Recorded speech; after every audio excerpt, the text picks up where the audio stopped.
Oh yeah. Good morning, everybody. I'm going to be talking about this. I don't know how well it will come in on the screen, but suffice to say it's going to be a really interesting presentation. I'm drinking some dark chocolate oat milk. It's excellent. That's what you got to do. It's a substitute. It's better than chocolate milk if you like plant-based. What?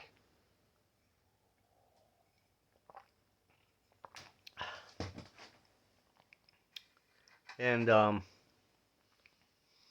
as always, I'd like to remind and thank the Hopi, the Rainbow Coalition. You're going to hear about them. 13 went down. Built the 3 mesas in meditation.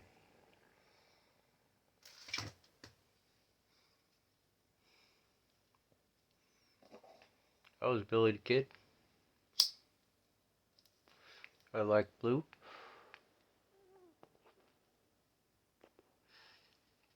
I like wearing a hood. Hoodies cause problems in certain places. Ask Trayvon Martin. But let's position this correctly to get going with the right start. So, probably best to start this way. Here we go.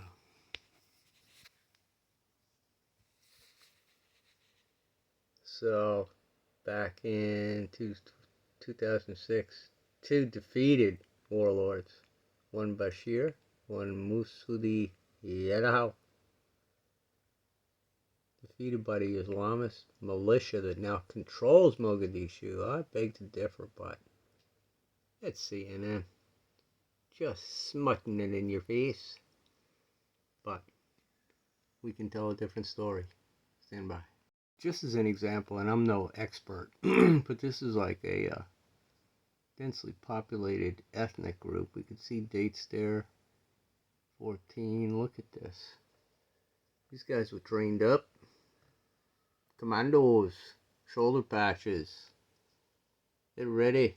State Department. Man, I'll tell you what, I bet I know some of the people did this. Urban and rural. 570. So that's that. There's a pause. Okay, if you look at the cover to my video, you'll notice that the Marines came ashore, spotlighted on CNN. That was the beginnings of Restore Hope. They did, well, it was the SEALs that came up on the beach. And then the Marines took their turn. Nation building. Restore Hope. And much like that flippin' Wahhabi from the 101st Airborne Division in the brigade, he went nuts. He converted on the spot. He became one of them. One of these men. What? What? Yes, here he is. He did it. This man went from the red. Let's just say that it happened. It happened. We must pause. So needless to say, I'm familiar with the people that think hard at Brookings. I met a major who was an MI detachment commander of a DC organization that contained DC police. It was an evaluation at Fort Indiantown Gap on their readiness, and I told them they had problems because they didn't know what they were doing, but they write very well. They're big thinkers, by God. So they're speaking about Somalia and Al-Shabaab. I'll tell you what, they hit it. Devastating humanitarian crisis. Although the State Department trained up those commandos, they face acute food insecurity with 300,000 expected to experience famine this spring. Sam Kinison would say, go where the food is. More than 1 million Somali children suffer severe malnutrition. You know, and they die of dengue in the Philippines, those Aborigines. So maybe these statistics are correct. Yet the vast areas controlled by Al-Shabaab receive only a trickle of aid. One reason is that the NGOs fear that Al-Shabaab will attack deliveries. They might have guns. We tried to get them. Garrison dropped helicopters and we left, and I'm going to talk about what happened in 2006. We will not lose our cover of military readiness. So here we go. 20 software, exemptions involved. Alright, you got the idea. We're talking about clan uprising. And it's hunger, and it's fluctuating. Man, they gotta write another article if I ever saw one. And okay, let's stop. Stop it. Stop it. Wicked. Oh, 2023. Chul coming with American Virginia neighborhood. Almost immediate. Okay, we need to know the African Union Transition Mission. Oof. Remains mostly garrison. Oh, locked. Garrison locked. They said it, not me. Alright, stand by. Okay, we've laid a lot on you here, and I apologize for my graphic, but I want you to scope this out. America's great, the triangle of power. Air, ground, and naval. This man is going to blow your mind. He blows his own mind. Under General McChrystal. And that man went to a German super think tank. And if I could remember the name of it, I'd tell you, and it might come to me. But it's that German Solomon, yeah, he behind the scenes connecting all the dots for you and Flynn. Well, the jury's still out on Flynn. He got Trump up-eated, and he's just wiggly-doodly waiting for the votes. That he should know. We're miscounted. 2,000 mules. Mike Flynn, my compatriot. Class ahead of me with Val Shuey, I believe. So this was a Delta-led young man utilizing Robin Sage in the G-Force. It happened. He exercised bounding overwatch. Take no prisoners. Backing the host nation for what? Once. The G-Force. The man Bashir that I introduced at the beginning of this. Anti-pirate Djibouti put him in quarantine. A 3-man augmented Galahad of a bunch. Working on the fly using the Indige. And man, they ate some stuff and they went to their Soma. Ray Bradbury laid it on him with the black man saying, siesta time, you want to go ahead, go ahead. Yeah, not a good day to die. Area of responsibility, area of interest, audacity, just like then. Just putting it out and flanking them and pretending they were trapped because they were. With strategic comms and air fire that would just impress anybody. Including the admiral at base commander that said, alright, tell me more. Tell me, you mean you really... Oh, shit. I can't believe you did it. And then they were friends. So Garrison, he's flatulent. He's slack to droopy. We're going back to Gothic Serpent. When he just needed to shoot down some helicopters. Lee Aspen was supposed to put some stuff there with Billy Clinton. But, it's the presidents. Rolling them in, rolling them out. Bush and Clinton. I'll tell you what. Thor rolled out. Admiral Olsen from the motor pool. McKnight was on the ground somewhere. That man was on the ground in Tehran. He was doing something. And Tommy saw the best course of action. He memorized them. He could repeat them again and said, oh, we did the best we could. Tommy Faust. Homeland Security. Texas retiree. Ding. John McCain. Dropping the bank. So this was call for fire, ladies and gentlemen. The people they were after, the IED builders and teachers, the ones that the Wahhabi have on the internet going, connected dots here. And Al Jazeera tweaks it up, and you don't know what McCain's rolling through with his hair lip repair companies through Syria. ISIS founder John McCain, co-founder with Hillary and Obama.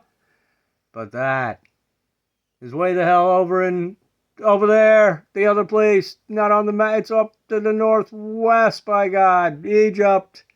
We're down here at the Horn of Africa. So let's get to this, man. I've said enough other than to say Delta leads. You got the Dyson Sphere, and this man's a part of it if there ever was one. He's the interviewer. The three of you just decided you were going to go do this. And we're like, yep. He's like, man, Army. this is some huge balls. That's the Admiral. You went to Africa. Yeah. Towards the end of your time. Yeah, so the end of the 06 rotation, I came back. A guy that I had worked with that had been my team leader for a brief stint had moved to a different place in the building, doing more clandestine work, or advanced forces AFO stuff. So in the years leading up to 2007, OPB.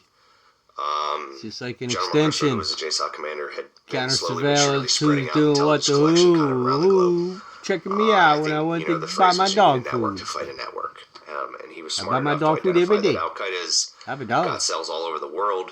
There's a network of One folks that day are I might communicating. need to walk around the block. The long and short of it is there's a lot of people out there that want to kill Americans, and What? have been a part of that. And Oh, we no, need to that's move forward and collect intelligence in nation other building? countries besides Afghanistan and Iraq. So in late Pick a 06, war we ever won. I got asked to Man, try out, we to come up can and try fight out within for ratios. this other part of our organization that was really focused on stuff outside of Iraq and Afghanistan.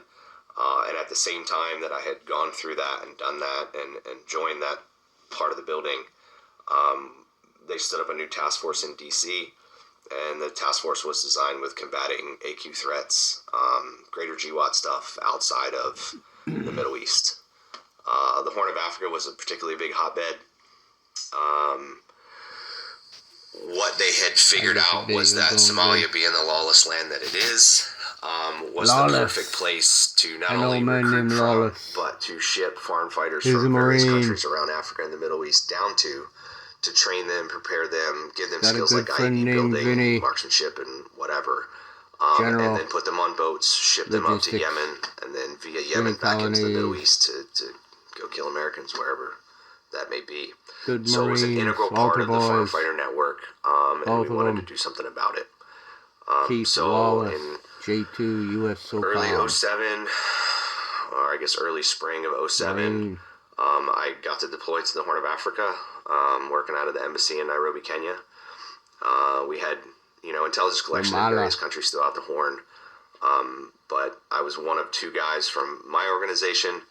We had two guys from Dev Group, two guys from the Air Force equivalent of those two organizations, so a combat controller and a pararescue guy. We got it.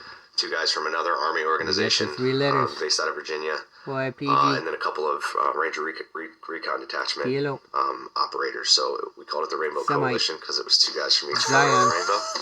Two guys from green, two guys from blue, two guys from red, two guys from white. CIA Mossad. Along with a bunch of other assets that were involved with really intelligence processing and understanding. Draco. Reptile. Yeah, Africa was different in that it was new. I wasn't surrounded by my squadron mates. He's innovative. I was lucky in that the SEALs that I ended up with were guys that were a part of the exchange back early on in the war that McChrystal had directed, and we were all kind of at the same points in our career. So while they were moving into the clandestine element of their organization, I was doing the same. So when we met in Africa, it wasn't the first time we'd ever seen each other. So it made for a very easy, comfortable environment where we could do some high-level stuff together without a whole bunch of time to train together, if that makes sense. Yeah. Limited assets, we didn't have much. We had no, like, ISR, we had no Predators, we had no close air support, we had no AC-130. Our intelligence collection was human, was meeting with people on the ground, and gathering information. We had a signal intelligence platform, so we had one airframe that flew overhead that listened to real-time voice calls via their iPhones and other handheld satellites that the terrorists were using. And we had a couple pretty of good capability. indigenous speakers that we would put on the plane and would listen to those real-time phone calls, and had been doing it for the last 5 years and could recognize key players' voices. And so that was literally how we were targeting. To fast forward, Special Forces teams have SIGINT guys that may or may not be SF qualified. The tail end of May, early June, we started getting some traffic in Mombasa, Kenya. They're in good so shape. We had some human intelligence that directed us to there. And then we put some that one asset that we had overhead. And lo and behold, they got a hit on probably two of the most wanted guys in the world, which were a guy named Harun Fazul and a guy named Saleh Nabhan, which were responsible for the U.S. embassy bombings in Nairobi, Kenya, and Dar es Salaam, Tanzania in 1993. And so long-time targets, been on the list for a long time. This is 2007, so this is a long time later. In 93. But what they were involved in was basically window that foreign fighter trafficking into and out of southern Somalia. Actually, and the training that of was those a year guys earlier. and then subsequently moving them back into the Middle East. So we knew we needed to do something. We just didn't have the assets to like go interdict anywhere, and we certainly couldn't do a hit in downtown Mombasa, Kenya. So we got lucky. The last communication we had from them was that they were boarding a boat, and it was 18 to 20 terrorists or so, and that they were headed north. They were stopping in southern Somalia and then continuing on to Sana'a, Yemen, where they were going to dump their guys off for movement into the Middle East. So if you look at that, that's crossing over the sea. What we thought were the number 2 and 3 most wanted dudes on the planet. Osama bin Laden being number 1. This was 2 and 3. Bush's and buddy. Outside of the Middle East, we had them on a boat. We had them moving north Tim along the Oman, coast of Somalia. CIA employee, Bush brother. So we came up with a hasty plan. Trigger happy. We had been working. Let's get over there and just... The CIA... Over the years leading up to that, had developed a relationship with some folks in Somalia. And one of them was the Puntland Defense Force, so northern Somalia in the town of Bosaso. These were basically Somalis that were recruited via various means, but mostly money, to help us achieve things in that country. So they were the best friends money could buy at the moment. Yeah. We ended up flying from Nairobi, Kenya up to Djibouti, where there was a U.S. naval base. We dumped half of our guys there. All right, so now they're narrowing down. Flew from Djibouti. When I say half, so it's like 6 guys. Yeah. We left 3 in Djibouti to coordinate some assets or what we had, like an aircraft if we needed it for Kazovac. Start talking to our higher headquarters about what's going on and what we're trying to do. And then we flew and forward staged in Bosaso, Somalia, and linked up with the you got to look PDF, at the cover. The PDF there was led by a guy that was basically a former Somali warlord. But again, he was sympathetic to our cause and was not a fan of foreigners and foreign fighters coming into Somalia to train. Like that just he wasn't good with that either. So his name was Bashir. And so we linked up with Bashir, handful of his guys, and we basically tried to figure out what we were going to do about this boat moving north. You got the booze in the background, man. Pick them up again. And get a good fix on their location, or that they would stop. And that's they would his give us some company course of action. symbol. Well, about the time that all this is going on, living we're a good flying life. a plane up the coast of Somalia, trying to gather some whatever we can, and they catch them on the phone. And they had, High Sea State off the Horn, which is a notoriously bad, shipping lane in terms of sea conditions. Pirates, baby. They had rough seas had forced them aground. They got the right on the craft coast to and hit actually you. damaged their ship. It was in the town of Gotta have Bargal. the right boat. And they got in a shootout with locals in the town. they stole a bunch of supplies like water and food from the townspeople, and then they moved up into the hills just outside of town. Probably so they gave couldn't it get to back them on their boat because their boat was damaged. All we got, so now we're getting real-time human intelligence. All running we got at out them of the as they're running by. Don't stop. That, hey, these guys are all foreigners. Like, they're all from other places. Oh, sheep. And they're heavily armed. They have a bunch of guns. Some are There's white. a bunch of them. Who's the bad man? man? Here. Like, Turn this out is the conversation lights. that's going on. So, you know, the three of us that were in Basaso, it was me, this is great. A guy from Dev, and a CCT Navy, guy. Air Force. We're like, well, we got to do something. Like, we have an opportunity Combat to get, controller. You know, number 2 and number 3 They most make wanted sure dudes on shit's the planet. straight on the survey. We got to do something. So we came up with a plan with Bashir and the PDF guys that we were going to fly and get as close to Bargal as we could, stop about 2 hours west of the town, and then he was going to coordinate for some folks in the area to come pick us up, and then, you know, we were going to drive into Bargal and figure out, you know, what we were going to do with this. So yeah, that all went down. Best plan is none. When we were on the way out of town, Brady and I, the CCT guy and I were in one vehicle, and Phil, the Navy guy, was in the other vehicle, and we're with Somalis. And we're driving down the road, and this vehicle comes screaming down the road behind us, like high rate of speed, like dirt spilling out everywhere, and we're freaking out. Like, none of the guys in the car are speaking English. The only person that does is Bashir. He doesn't know what's going on, and this car is chasing us down. So they're honking their horn, and our guys pull over, and we're like, what are you doing? So we're ready to go, thinking this is somebody that spotted us coming out of town. And they pull up, stop, get out. It's guys that they know. What it was they had forgot their big bags of cotton, and they didn't want to leave without them. They forgot their drugs. Yeah. So, and that was typical working with Somalis. You know, about midday, they would start chewing cod. Mid-afternoon, they were useless. So if you didn't get it done in the morning, it wasn't happening. But, yeah, so that was a little high-stress moment leading up to that. But we ended up getting on a plane, flying out. His guy showed up. Mission-oriented, man. So it was the three of us. And you know, Bashir and a every handful day of his, was probably intense, man. Reading loyalists. traffic, staying up to speed, We loving your job.